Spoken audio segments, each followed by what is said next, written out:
ಸಂದೇಶ ಕೊಡೋದಕ್ಕೆ ರವಾನೆ ಮಾಡಿದ್ದಾರೆ. ಬಟ್ ಸಮೀವುಲ್ಲಾ ಸರ್, ಈ ಓನ್ಲಿ ಒನ್ DCM ಅನ್ನೋದಿದೆಯಲ್ಲ, ಏನ್ ಮೆಸೇಜ್ ಕೊಡ್ತಾ ಇದೆ ಅಂತ ಹೇಳಿ?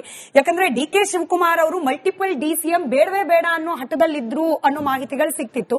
ಈಗ ಒಬ್ಬ ಉಪಮುಖ್ಯಮಂತ್ರಿ ಅನ್ನೋದು DK ಶಿವಕುಮಾರ್ ಅವರ ಗೆಲುವು ಅಂತ ಹೇಳಿ ನಾವು ಕನ್ಸಿಡರ್ ಮಾಡಬಹುದಾ, ಅಥವಾ ಒಬ್ರು ಇದ್ದಾರೆ ಅನ್ನೋದನ್ನ ಚೆಕ್ಸ್ ಅಂಡ್ ಬ್ಯಾಲೆನ್ಸಸ್ ಅಂತ ಹೇಳಿ ಕನ್ಸಿಡರ್ ಮಾಡಬೇಕಾ? ಇಲ್ಲ, ಅಲ್ಲಿ ಚರ್ಚೆ ಸಂದರ್ಭದಲ್ಲಿ ಮಲ್ಟಿಪಲ್ ಪವರ್ ಸೆಂಟರ್ ಅನ್ನೋದು ಮುಖ್ಯವಾಗಿ ಚರ್ಚೆಗೆ ಬಂತು. ಮತ್ತೆ ಆಮೇಲೆ ಅಡ್ಮಿನಿಸ್ಟ್ರೇಷನ್ ನಲ್ಲಿ ಹೆಚ್ಚು ಗೊಂದಲ ಆಗುತ್ತೆ ಅಂತ.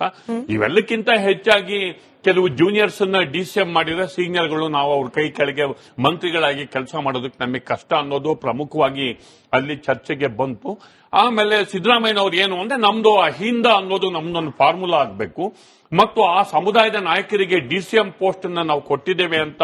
ಅದನ್ನ ಅಫ್ಕೋರ್ಸ್ ಅದೇನು ಕಾನ್ಸ್ಟಿಟ್ಯೂಷನಲ್ ಹುದ್ದೆ ಅಲ್ಲದೆ ಹೋದ್ರು ನಾವು ಉನ್ನತ ಹುದ್ದೆಗೆ ನಾವು ಅವರಿಗೆ ಕೊಟ್ಟಿದ್ದೇವೆ ಅನ್ನೋದನ್ನ ಸರ್ಕಾರದಲ್ಲಿ ರಿಜಿಸ್ಟರ್ ಮಾಡಿ ಆ ಕಮ್ಯುನಿಟಿಗಳಲ್ಲಿ ಒಂದು ಸಂದೇಶ ಕೊಡಬೇಕು.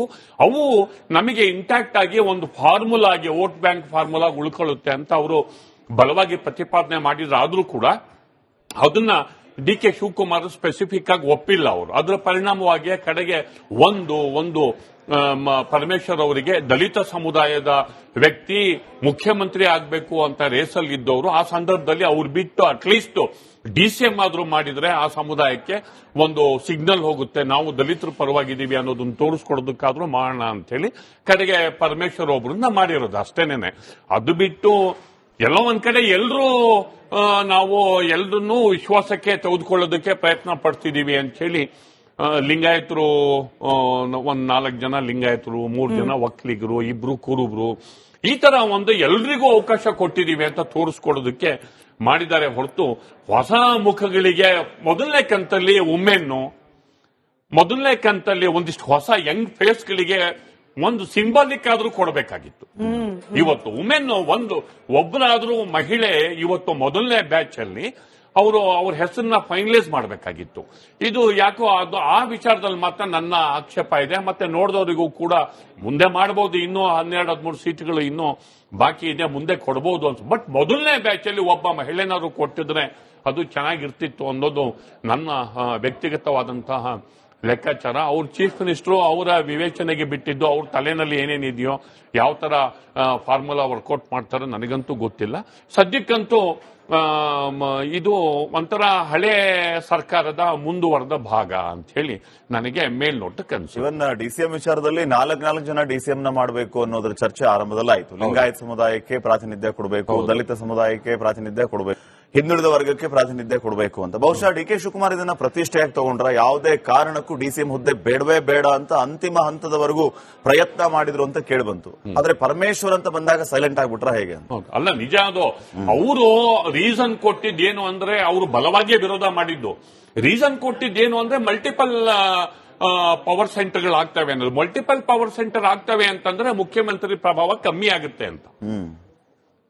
ಅವರು DCM ಆಗಿದ್ದವರು ಗೊತ್ತು, ಅವರು ಹೆಚ್ಚು ಕಮ್ಮಿ ಚೀಫ್ ಮಿನಿಸ್ಟರ್ ಲೆವೆಲ್ಗೆ ಅವರು ಅಡ್ಮಿನಿಸ್ಟ್ರೇಷನ್ ಕೊಟ್ಟವರು. ಹೀಗಾಗಿ ಮುಖ್ಯಮಂತ್ರಿ ಪ್ರಭಾವ ಕಮ್ಮಿ ಆಗಬಾರ್ದು, ಮತ್ತೆ ಜಾಸ್ತಿ ಪವರ್ ಸೆಂಟರ್ ಇತ್ತು ಅಂತ ಚೆದ್ರು ಹೋಗುತ್ತೆ. ಅಂತ ಸಿದ್ದರಾಮಯ್ಯ ಅವರು ಮುಖ್ಯಮಂತ್ರಿ ಆದಾಗ DK ಶಿವಕುಮಾರ್ ಅವರು ಉಪಮುಖ್ಯಮಂತ್ರಿ ಆಗ್ಬೇಕು, ಅದನ್ನ ಎಲ್ಲರೂ ಒಪ್ಕೋಬೇಕು.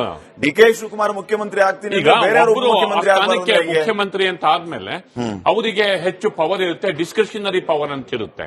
ಅವರು ಅದರ ಪ್ರಕಾರ ಅವರು ತೀರ್ಮಾನ ಕೈಗೊಳ್ಳುವ ಲೆಕ್ಕಾಚಾರ, ಅವರ ಉದ್ದೇಶ, ಅವರ ಸ್ಟ್ರಾಟಜಿ ಏನಿರುತ್ತೋ ಅಥವಾ ಅವರ ಲೆಕ್ಕಾಚಾರ ಹೇಗಿರುತ್ತೋ ಅದು ಅವರಿಗೆ ಬಿಟ್ಟಿದ್ದು. ಅವ್ರ ಸಂವಿಧಾನದಲ್ಲಿ ಅವರಿಗೆ ಬಂದಿರುವಂತಹ ಅಧಿಕಾರ, ಅದು ಮುಖ್ಯಮಂತ್ರಿಗಳ ವಿವೇಚನಾ ಅಧಿಕಾರ ಅಂತ ಕರೀತಾರೆ, ಅದು ಅವರಿಗೆ ಇದೆ. ಅದು ಹೀಗಾಗಿ ಆ ವಿವೇಚನಾ ಅಧಿಕಾರದ ಪ್ರಕಾರ ನಾನು ಮುಖ್ಯಮಂತ್ರಿ ಆದ್ರೆ ಕ್ಯಾಬಿನೆಟ್ ರಚನೆಯಲ್ಲಿ ನನ್ನ ಲೆಕ್ಕಾಚಾರ ಇರಬೇಕು, ನನ್ನ ಸ್ಟ್ರಾಟಜೀಸ್ ಇರಬೇಕು ಅಂತ ಬಯಸೋದು ಸಹಜ. ಹೀಗಾಗಿ ಅವರು ಅದನ್ನು ಅಪೋಸ್ ಮಾಡಿದ್ದಾರೆ ಅಂತ ತಿಳ್ಕೊತೀನಿ.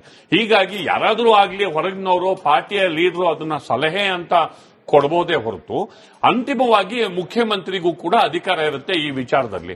ಆದ್ರಿಂದ ಒಟ್ಟು ಈ ಒಂದು ಇದರ ರೀತಿ ನೀತಿ ನೋಡಿ, ಸಾಮಾನ್ಯವಾಗಿ ಯಾಕೆ ಇದನ್ನು ಹೇಳ್ತಿದ್ದೀನಿ ಅಂತಂದ್ರೆ, ನೀವು ಕಳೆದ ಸರ್ಕಾರದಲ್ಲಿ 4-5 ಜನ ಮಂತ್ರಿಗಳನ್ನ ಬಿಟ್ರೆ ಉಳಿದ ಮಂತ್ರಿಗಳ ಪರ್ಫಾರ್ಮೆನ್ಸ್ ಸಾಕಾಗಿ ಹೋಗಿತ್ತು.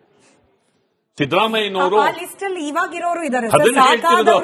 ಅದನ್ನೇ ದಟ್ಸ್ ವಾಟ್ ಆ ಪಾಯಿಂಟ್ಗೆ ಬಂದೆ ನಾನು. ಸಾಕಾಗಿ ಹೋಗಿತ್ತು. ಮತ್ತೆ ಬೇಜಾರಾಗಿತ್ತು. ಒಂದು ಜನರಿಗೆ ಸಿಗ್ತಿರ್ಲಿಲ್ಲ, ಎರಡನೇದು ಡಿಪಾರ್ಟ್ಮೆಂಟ್ ಅಲ್ಲೂ ಏನೂ ಇಲ್ಲ, ಮೂರನೇದು ಎಲ್ಲೋ ಕ್ಯಾಬಿನೆಟ್ ನಡೀತಿರ್ಬೇಕಾದ್ರೆ 1 ಅವರ್ ಕೂತು ಆಫೀಸಿಗೆ ಬಂದು ಹೋಗೋ ಅಂತವ್ರು ಇದ್ರು. ಹೀಗಾಗಿ ನೀವು ಅಟ್ಲೀಸ್ಟ್ ಅವ್ರನ್ನ ಡ್ರಾಪ್ ಮಾಡಿದ್ರೆ ನಿಮಗೆ ಈ ಸರ್ಕಾರದ ಮೇಲಿರೋ ಆಂಟಿ ಇನ್ಕಮ್